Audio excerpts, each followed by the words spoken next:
friends, welcome to Kavithasamayalarai. இன்னைக்கு நம்ம பார்க்க போற ஸ்பெஷல் ரெசிபி நல்ல ஒரு சுவையான Caramelpayasam, caramel kheer. நல்ல ஒரு அருமையான பாயசம் ரெசிபி இது. நல்ல திக் அண்ட் க்ரீமியா, நல்ல ரிச் ஃப்ளேவரோட அட்டகாசமா இருக்குங்க. நம்ம நார்மலா செய்யற பால் பாயசம் விட இது கொஞ்சம் டிஃப்ரெண்டா இருக்கும், நல்ல டேஸ்டா இருக்கும். ஒரு தடவை ட்ரை பண்ணீங்கன்னா கண்டிப்பா திரும்ப திரும்ப செய்வீங்க. நான் ரசித்து கற்றுக்கிட்ட இந்த கேரமல் பாயசம் ரெசிப்பியை ஓணம் ஸ்பெஷல் ரெசிப்பியாக உங்களோட ஷேர் பண்ணிக்கிறேன். வாங்க ரெசிபி எப்படின்னு பார்க்கலாம். ரொம்ப ஒரு சிம்பிளான டிஷ்ஷு தாங்க இது.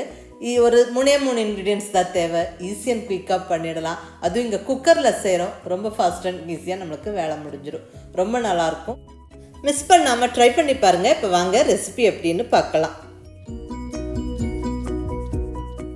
இப்போ இங்கே கேரமல் பாயசம் செய்யறதுக்கு ரைஸ் எடுத்து வச்சுருக்குறேங்க. ஒரு சின்ன கப்பில் ரைஸ் எடுத்துருக்கிறேன்.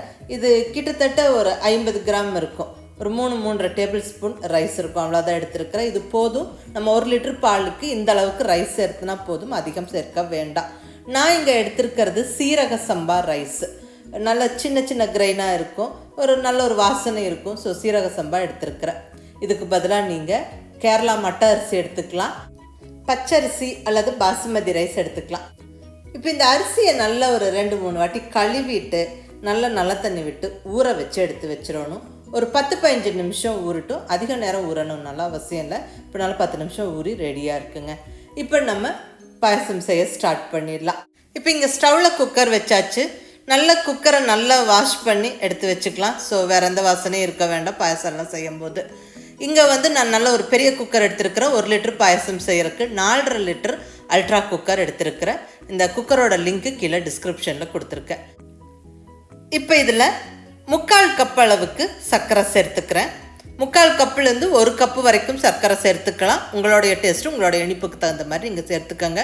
நான் இங்கே 3/4 கப்பு சர்க்கரை சேர்த்தாச்சு. இப்போ இதில் 1/4 கப்பு தண்ணி சேர்த்து ஸ்டவ்வை மீடியம் ஃப்ளேமில் வச்சுக்கிட்டு நல்லா இது சூடு பண்ணுவோம்.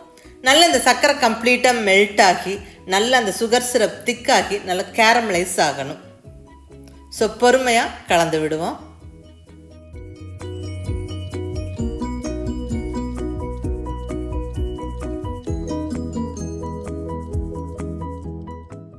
பாருங்கள், சுகர் சிரப் நல்லா திக்காயிடுச்சு, ப்ரௌன் ஆக ஸ்டார்ட் ஆகிடுச்சு. பாருங்கள், இன்னும் கொஞ்சம் ப்ரௌன் ஆகி நல்லா நுரைச்சி வருது. நல்லாவே சுகர் சிரப் திக்காயிடுச்சு. இப்போ இந்த ஸ்டேஜில் இப்போ ஸ்டவ்வை நல்லா சிம்மில் வச்சிடலாங்க. இதுக்கு மேலே கேரமலைஸ் ஆக விட வேண்டாம், ஏன்னா சட்டுன்னு கரிஞ்சிரும், அப்போ டேஸ்ட் நல்லா இருக்காது.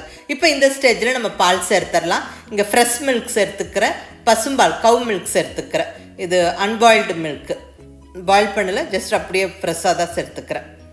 பாருங்கள், இப்படி மில்க் சேர்த்த உடனே இந்த கிறிஸ்டலைஸ் ஆகும், இந்த சுகர் கெட்டியாகும். அது ஓகே, அது பிரச்சனை இல்லை, அது அப்படி தான் ஆகணும். அப்போ தான் பர்ஃபெக்டாக கேரமலைஸ் ஆகிருக்கு சுகர்னு அர்த்தம். இப்போ நல்லா கலந்து விட்டுறலாங்க. கலந்து விட்டுட்டு இப்போ நம்ம ரெடியாக வச்சுருக்கிற ஊற வச்ச ரைஸை சேர்த்து விட்டுறலாம். ரைஸ் சேர்த்தாச்சு. கூடவே ஒரு 1/2 டம்ளர் தண்ணி சேர்த்துக்கலாம். ஏன்னா பாலோட ரைஸ் சேர்த்து குக் ஆகும்போது நல்லா திக்காகும். ஸோ அடியெல்லாம் பிடிக்காமல் இருக்கிறதுக்கு ஒரு 1/2 டம்ளர் தண்ணி விட்டுறலாம்.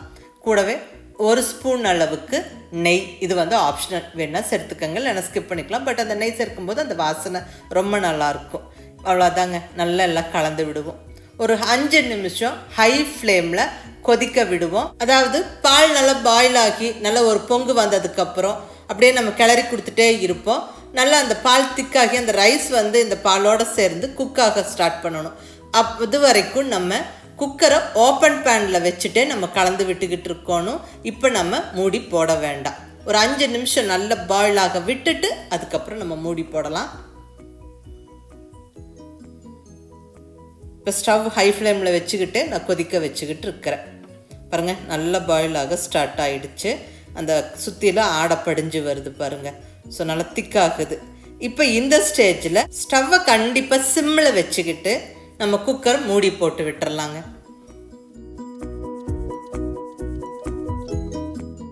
குக்கர் லிட்டு போட்டு வெயிட் போட்டாச்சு. இப்போ சிம்மில் ஒரு 25 நிமிஷம் நம்ம அப்படியே விட்டுருவோம். கண்டிப்பாக ஸ்டவ் சிம்மில் தான் இருக்கணும், அதிக ஃப்ளேமில் வச்சிடாதீங்க. சிம்லேயே நல்லா குக் ஆகி திக்காகணும். நல்ல சிம்மில் குக்கரை வச்சு நம்ம குக் பண்ணும்போது ஒரு சில சமயம் விசில் வராது. சப்போஸ் விசில் வந்தாலும் ஒன்றும் பிரச்சனை இல்லை, 2 விசிலுக்கு குக் பண்ணி ஸ்டவ் ஆஃப் பண்ணிடுங்க. நல்லா அந்த ஸ்டீம் ப்ரெஷர்லாம் தீர்ற வரைக்கும் வெயிட் பண்ணிவிட்டு நம்ம குக்கரை ஓப்பன் பண்ணலாம்.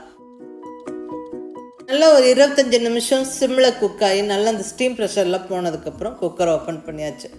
வாவ், நல்ல ரிச் ஃப்ளேவரோட திக் அண்ட் க்ரீமியாக பர்ஃபெக்ட் கலரோட ஜம்முன்னு நம்மளுடைய கேரமல் பாயசம் ரெடி ஆகிடுச்சு.